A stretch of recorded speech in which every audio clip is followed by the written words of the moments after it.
when you look at just how things have kind of gone on, they got Travaris Robinson from Alabama. They've obviously been able to get in the ear of a couple of recruits. They did miss on Caleb Downs, but still they were in the mix. So how much of a benefit to Georgia is Nick Saban's retirement?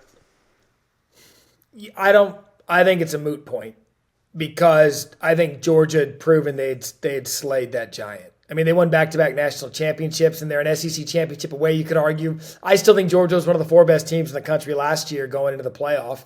I mean, they had one loss, and it was to Alabama.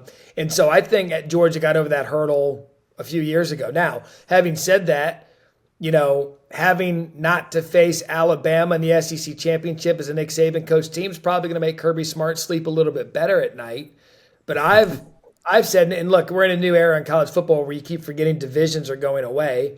But right. I still believe that the teams that are benefiting are in what, we've referred to as the SEC West. Because I think Georgia's answered that. But has Florida been in any recruiting battles recently with Alabama? Does that now skew to Florida? We know LSU has. I think Brian Kelly is licking his chops. I think Mike Elko, who we think is a great coach, who got into the job at the right time, they hired Jimbo to take out Nick Saban. Couldn't be done. Saban's gone on his own accord.